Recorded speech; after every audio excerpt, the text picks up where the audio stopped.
ខ្លែងឯកក្នុងសង្គមវប្បធម៌និងសិល្បៈនៅក្នុងសង្គមខ្មែរខ្លែងមានសន្តានច្រើនបែបយ៉ាងណាស់អាស្រ័យទៅតាមគំនិតនិងសិល្បៈច្នៃប្រឌិតបង្កើតឡើងប្រកបដោយចំណេះចេះតជំនាន់មកបើនិយាយត្រឹមតែខ្លែងសម្រាប់បង្ហើរជាល្បែងកម្សាន្តលេងម្ដងម្កាលវត្ថុនោះសាមញ្ញធម្មតាហើយក្មេងទូទៅនៅតាមស្រុកស្រែជនបទក៏អាចធ្វើសម្រាប់លេងដោយខ្លួនឯងបានដែរត្បិតគេអាចយល់អំពីរបបខ្យល់បក់កម្លាំងខ្យល់និងទិសខ្យល់ជាដើមប៉ុន្តែបាននិយាយចំពោះប្រភេទខ្លែងឯកគឺមានលក្ខណៈពិសេសផ្សេងដែលឡែកនៅក្នុងវប្បធម៌ខ្មែរ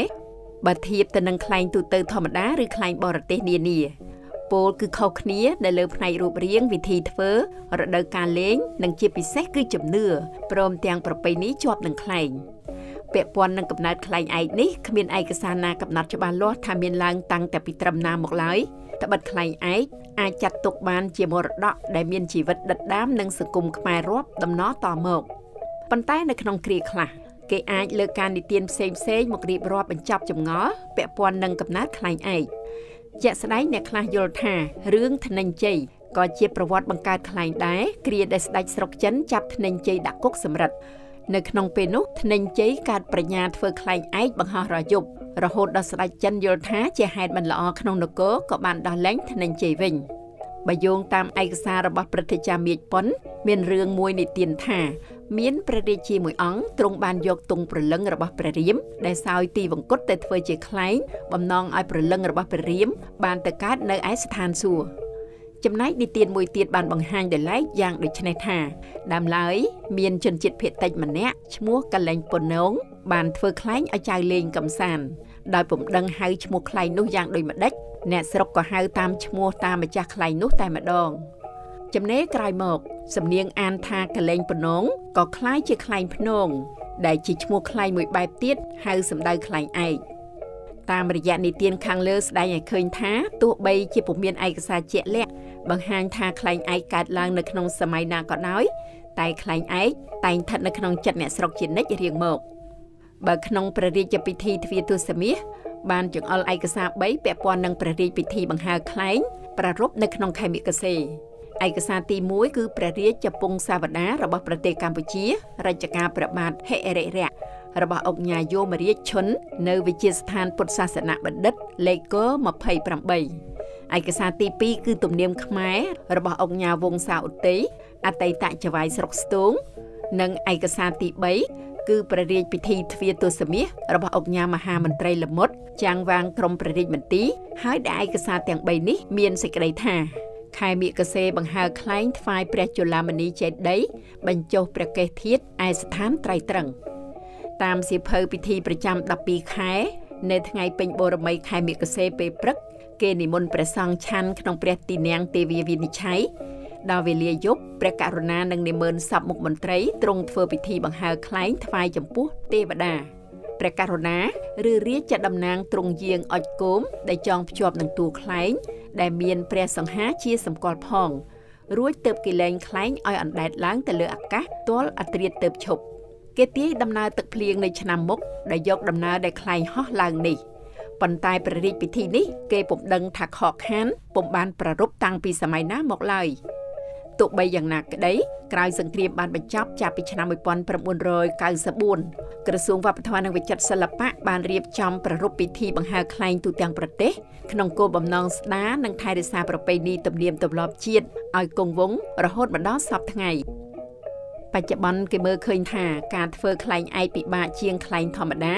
ត្បិតគេត្រូវធ្វើមានក្បួនខ្នាតត្រឹមត្រូវគួបផ្សំនឹងទេពកោសល្យម្នាក់ដែលត្រូវយល់អំពីទម្រង់ខ្លែងការធ្វើឯកសិល្បៈរចនាលម្អលើខ្លែងនិងយល់ពីចំនួនខ្យល់នៃរដូវបង្ហើរខ្លែងនៅក្នុងស្រុកភូមិរបស់គេ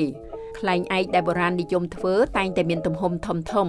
មានប្រវែងស្លាបទាំងសងខាងពី3ទៅ4ម៉ែត្រក៏សឹងតែមានដែរចំពោះផ្នែកសំខាន់នៃខ្លែងឯកបើរាប់ចុះពីលើមកក្រោមដូចជាផ្នែកក្បាលស្លាបចង្កេះកូនកន្ទុយទាឬជើងទានិងភ្ជាប់ដោយកន្ទុយមួយគូយ៉ាងវែងនៅពេលដែលបង្ហើរ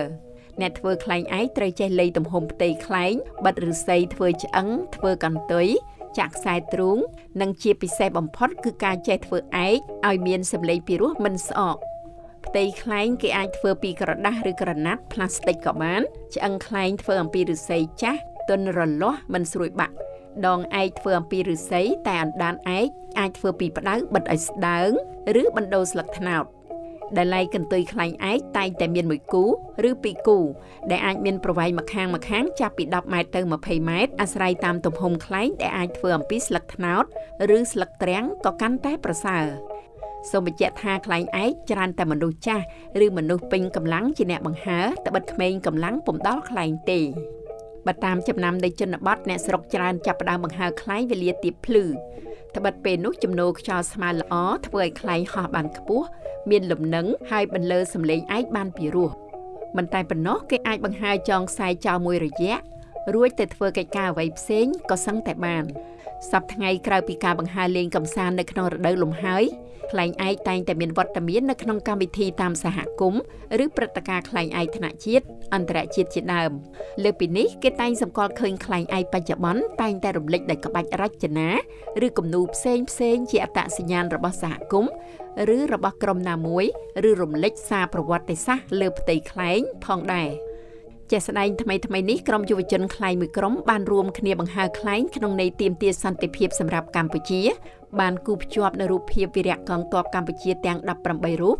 ដែលយោធាថៃចាប់ជាចំណាប់ខ្មាំងកាលពីខែកក្កដាឆ្នាំ2025លើសពីអ្វីដែលរៀបរាប់ខាងលើនេះមួយរយៈចុងក្រោយនេះខ្លែងឯកក៏បានក្លាយទៅជាប្រធានបទនៃទម្រង់សិល្បៈរបាំនិងការតុបតែងរចនាបង្ហាញម៉ូដផងដែរនៅក្នុងឆ្នាំ2020និស្សិតសាកលវិទ្យាល័យភូមិន្ទភ្នំពេញបានដំឡើងរបាំខ្លែងឯកដឹកនាំដោយអ្នកគ្រូរបាំឈឹមណាលីនចូលរួមប្រឡងប្រជែងនៅក្នុងទិវាវប្បធម៌ជាតិលើកទី22ក្រោមប្រធានបទយុវជនដើម្បីវប្បធម៌ជាតិនិងទិវាសប្បុរសធម៌លើកទី11របាំខ្លែងឯកនេះជាទម្រង់របាំប្រជាប្រិយបង្ហាញពីទស្សនវិជ្ជាអ្នកស្រែក្រោយរដូវច្រូតកាត់បោកបែនជាពិសេសគឺការលេងបង្ហើរខ្លែងសរុបខ្លីមកខ្លែងឯកពិតជាមានអត្ថន័យជ្រៅក្នុងបរិបទវប្បធម៌និងសង្គមខ្មែរត្បិតឃើញអ្នកស្រុកអ្នកស្រែបន្តលេងហូរហែមកដល់បច្ចុប្បន្នក្នុងគំនិតអ្នកសិក្សាស្រាវជ្រាវខ្លះសង្យោគថាខ្លែងឯកក៏មានជំនឿជាប់នឹងរឿងអាកាសធាតុខ្យល់និងភ្លៀងដែរដោយឃើញមានចែងខ្លះក្នុងទំនៀមព្រះរាជពិធីទ្វារទសមាសផងមិនតែប៉ុណ្ណោះក្នុងគំនិតថ្មីនៃការចូលរួមទ្រទ្រង់រក្សាខ្លែងឯកយុវជនជំនាន់ថ្មីផ្ដើមកែច្នៃទៅតាមទម្រង់សិល្បៈផ្សេងកាន់តែសម្បូរបែប